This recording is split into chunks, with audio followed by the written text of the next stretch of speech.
One of the types of problems that we've already seen and we're going to expand upon is dealing with uniform motion problems. And with uniform motion problems, we have this formula, the distance equals rate times time formula. I should probably turn this back to black.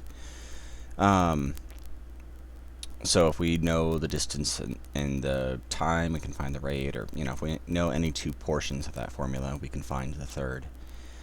One of the things that makes uniform motion problems a little more tricky that we end up having to deal with is that we're usually not just talking about a single person moving or a single subject moving around. We're usually talking about a pair, or maybe kind of splitting the trip into two parts. In this example, we have, it says, due to the jet stream, it takes less time to fly the 2,680 miles from Hawaii to Seattle than it takes to fly from Seattle to Hawaii. If it only takes 6 hours, or if it takes 6 hours and 15 minutes to fly from Seattle to Hawaii, but it takes a half hour less on the return trip, what is the airspeed of the plane, and what is the average wind speed during the flight? So rate times time equals distance. I'm setting up a chart here just to keep all the variables separate, since we have let's say to Hawaii and from Hawaii. Since we have you can see there's 6 different variables. We have the speed going to Hawaii, we have the time going to Hawaii, the distance, and so on. I just want to keep everything straight. So now I'll read through the question and I'll fill in anything that I can into the chart. The first number I come across is this 2,680. That is the distance from Seattle to Hawaii, and that doesn't depend on the direction. So that's actually the distance both to and from Hawaii. Let's see, then there's some extra information. Let's see, it takes 6 hours and 15 minutes to fly from Seattle to Hawaii. I want to make sure that all of my numbers here are written in hours. My rate is going to be miles per hour, my distance is going to be in miles, my time needs to be in hours. So what I'm going to do is I'm going to take this 6 hours and 15 minutes. I'm going to pull up my calculator, and I want to convert that 15 minutes. I want to see what portion of an hour that 15 minutes is. So I'm going to say 15 divided by 60 to get 0.25. It's a quarter of an hour. So this right here is 6.25 hours. That is the distance, it says, to Hawaii. Let's see, that's this line right here. So we get the time to Hawaii is 6.25. Alright, it takes a half hour less on the return trip. If I was to do 6.25 minus a half hour, or 0.5 hours, you can see it's 5.75 hours.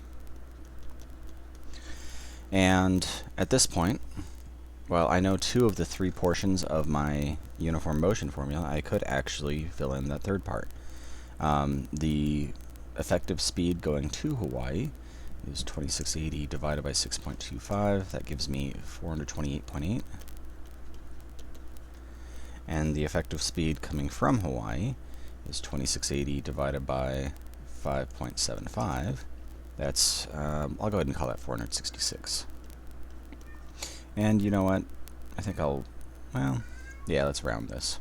I apologize if you can hear my cat in the background. Alright, so this is a real world problem. I pulled these numbers. I rounded them a little bit to get the 6 hours and 15 minutes, and so on, to make the fractions a little nicer here. But these numbers, the speeds, this is something I got from online, so I looked it up. That's why these numbers aren't turning out as nice as they might otherwise in one of these problems. In any case, this speed right here, this 429 miles per hour, is the effective speed. That is, if you're flying with the wind, well, actually, let's do the wind, or let's do the plane speed first. Actually, you know what? I'm going to say the speed of the plane and the wind speed.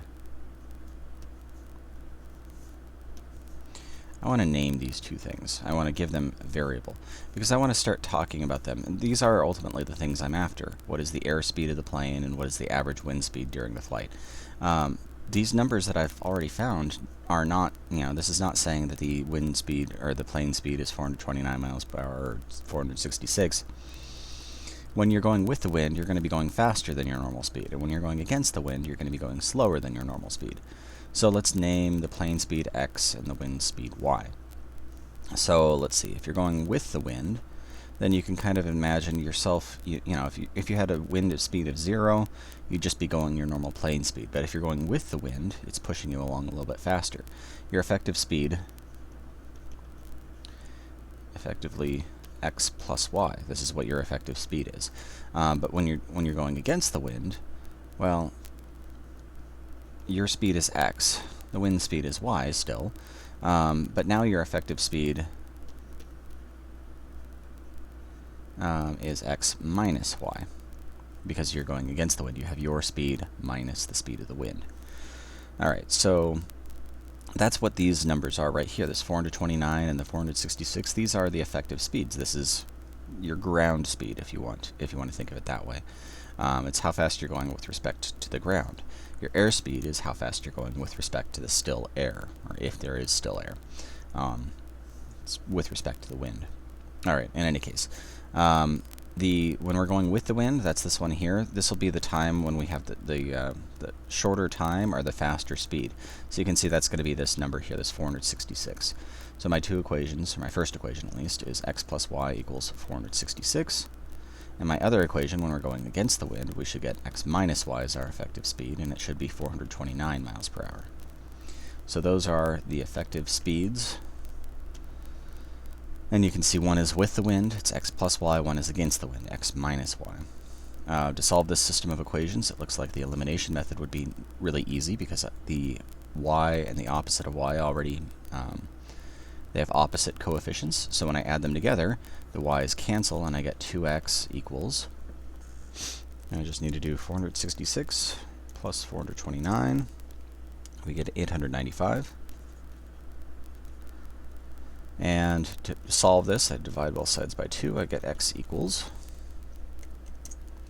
447.5. So that was, let's see, x was the plane speed. We still need to find the wind speed. And to find the wind speed, I could use either equation, the first or the second. I'll use the first one. X plus y equals 466. Well, that's 447.5 plus y equals 466, which gives me y equals 466 minus 447.5. That's 18.5. So the speed of the plane, the airspeed of the plane is 447.5 miles per hour, and the wind speed is 18.5 miles per hour. It's interesting to note that a wind speed of 18.5 miles per hour, I mean, that's a decent clip, but that's, not that strong, but it's enough to influence the flight time of this plane by a total of a half hour over this trip. Yeah. Alright, so the last thing I would want to do here is to just kind of verify that everything seems like it's working. So I would probably want to check my work here. Actually, let me scroll down a little so when I pull the calculator up I can still see those numbers.